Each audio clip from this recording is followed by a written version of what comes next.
This is a cool idea. I feel Yeah, like I'm in fun. a cut video. Yeah, I feel like I'm in a cut video. Hi, I'm Peter, better known as HopCat. I've been a Smash YouTuber for over a year and I've played Smash competitively from about 2015 to 2019. Hey, I'm Jordan, also known as Papa1. I also started going to Smash tournaments in 2015 and I've been the #1 ranked player in my region for about the last 4 years now. And today we're going to be debunking some myths and stereotypes about Smash players. So I asked on my Instagram and I got way too many replies about what you guys thought were your stereotypes and assumptions about Smash players. It can be true. Not for me personally, and I don't think for you. I've showered this morning. I'm all good, but we know some people. We've been to tournaments. You see that guy. He's just you know not to go near him. To be honest. Yes, I think there is an element to truth to this one. I wouldn't say it's true for every Smash player. But there was one or two at each tournament who had a bit of a reputation and an aroma that precedes them. An aroma. It's a tactic. It's a tactic. You sit down to play them and you're like, oh, I've just got to sit next to you for the next 15 minutes now with this. This is true. Really? So I was first ranked in Perth for so long and second ranked. I won't say his name, but it used to be this guy who would rage a lot, and it's always a bit awkward, a bit uncomfortable, you know what I mean? Because you're just sitting there like, it's a game, man. They're like, yeah, you know, just a bit of fun, you know? My ear popped just there. You know, in my time, I've definitely seen a few controllers just used as bowling balls. Yeah. The angry gamer rage is definitely... It's something that's true, but I feel like it's also true for anything competitive. Like, gamers aren't raging more than if you go play social basketball and then someone's pissed at basketball as well. I mean, you see in elite sport, they literally have punch-ups on the field. Yeah. And they're like, oh, they're like, yeah, football players are really angry, or, you know, ice hockey players are really angry. It's something... It's just part of being competitive, but sometimes for video games, they're like, it's just because if you're on the outside looking in, it's like, it's not the athletic sport and everyone's screaming and then someone gets angry. It makes more sense, but like people see people playing games, but it's competitive. Yeah. People get mad, people get salty. Not true for a lot of Smashers, but honestly, for me, it's kind of become true. I think it's true. They are, for us, because we're content creators, not just players. So, like, how much free time do you have to play other video games? Yeah, I don't play many other video games. And a lot of people get their ideas about Smash players from just watching content creators. So, I don't play that much other games. I know that all my content creator friends don't really either. But yeah, people at Smash tournaments, they just play every game. They're a gamer. They happen to play Smash. That's one of their many games. It's not like you need to dedicate your life to go to Smash tournaments. People literally are usually there, like 99% of people I'd say are there just to have fun and socialize while like playing a game they like. For sure. I love the game. I don't know.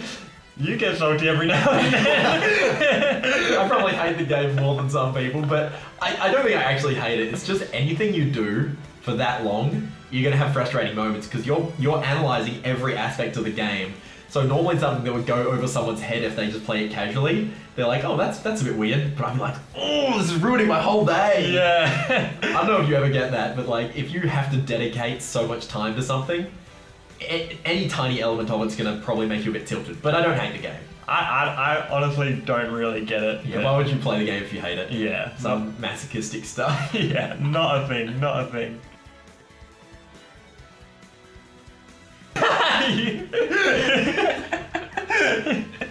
you do this. Yeah, but my controller actually is faulty. Oh, mine actually is. No, I think it's like a stereotype, but it's true. Controllers mess up all the time because we're, let's be honest, sweaty, dirty gamers. Yeah, I mean, a controller like this is not made for you to sweat as hard on it as we do, because like the speed of the inputs you have to do, especially in Melee, cause some really whack stuff that happen with their controllers. Yeah, a lot of them, they file notches into it and they cut the springs in half to make things less sticky. So people wouldn't do that if there was no point. So blaming your controller is fair enough. Although people often do it when it's just their fault. Yeah. But the controllers do restrain you to some degree if you're 100%. very, very precise. Oh my god, bloody. Okay, so there's a thing called like flick back. So it's where the stick on your controller, after you hold it one way and let go, instead of just going back to the middle, it rebounds all the way across and inputs and input the wrong way. Yeah. So you're trying to go left, you let go, and then it puts you right, and that can really mess you up. And yeah, if you have really flicky sticks, there's not much you can do about that. I don't. To be honest, I tried to fit the stereotype. It's like everyone, a lot of people, I would say, like anime in the Smash community. It's like there is a big overlap. Huge overlap. But for me personally, I'm like, damn, everyone loves anime. Let me try what I can't get into it. It's like, oh, the bloody hero, and he's like, "Wah!" And then he just saves the day. I also just don't like movies. Maybe I'm just weird. I think you're weird.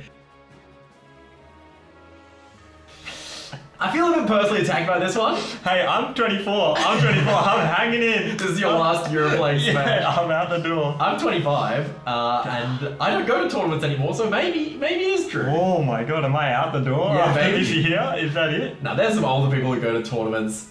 Is that still like 30? In Perth, there's someone who's like 31 at the moment. But like, I would say the average age is like around 20, 21. So of course there's got to be some people older than 24. Yep.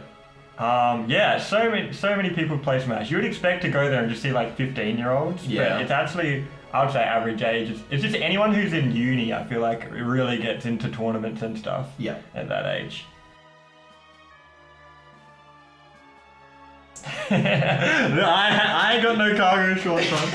I got pants. Yeah, no Zelda merch on today. This is, I've seen, it's like a reasonably common fit maybe like 4 years ago, but I feel like hopefully we've come away from that long. We've come away. Look, when I was in high school, I was definitely a cargo short fiend. And I had this like Zelda t-shirt that was like a Triforce. It was like a black shirt with a silver Triforce. I remember thinking it was the most epic thing.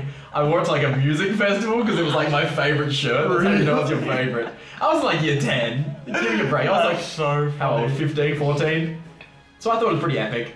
So it's true. It's true.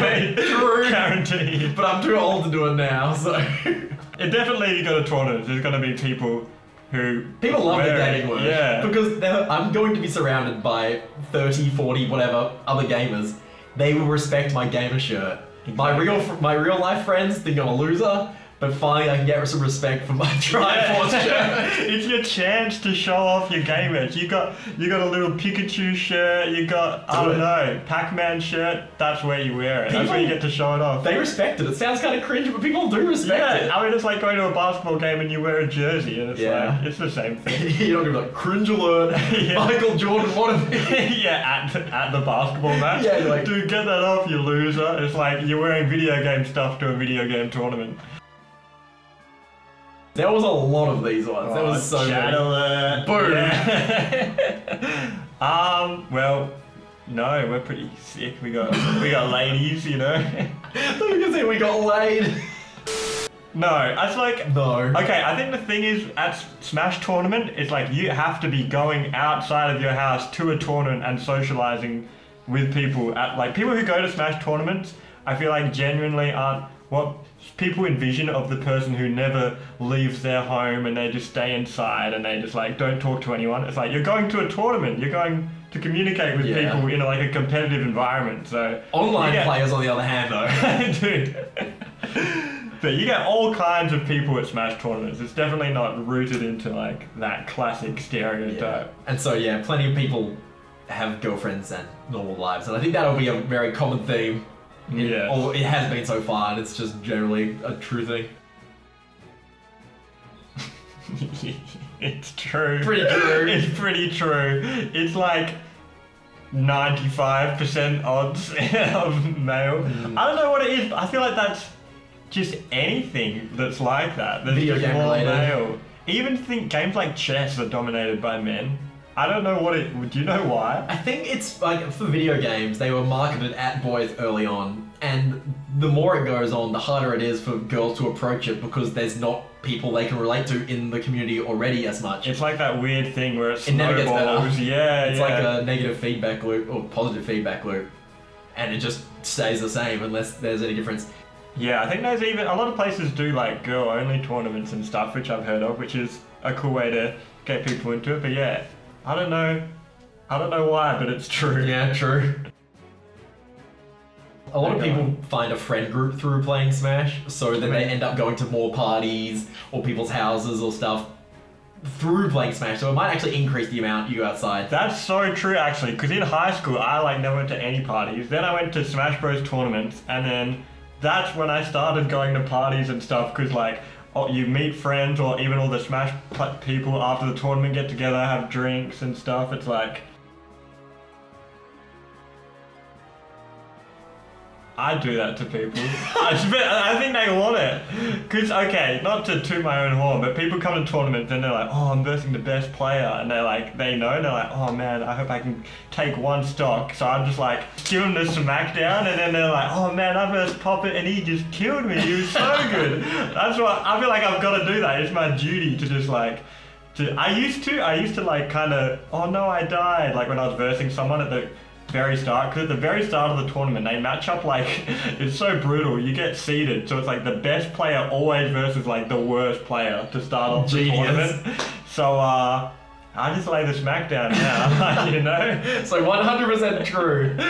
Although, outside of the tournament itself, if you're just meeting someone and playing just friendly matches with them, do you still do that? No. So like, only in the tournament setting? Oh yeah, it's not like, if we're playing outside of a tournament, I'm not gonna be like, oh yeah, I'm killing this guy, like, you know? I'd like give them advice, I'd play characters I'm not as good with, so it could be more like competitive and stuff. you'd be happy to give like tips and stuff if they were asking, so I'd say in the tournament setting, 100% true, but if you're just playing a couple matches, probably not true. Hopefully you meet someone friendly. I think most people I've met are very friendly. Yeah, don't get scared off if you only play someone in tournament and you're like, oh man, he does not want to play me. That sucks. Yeah.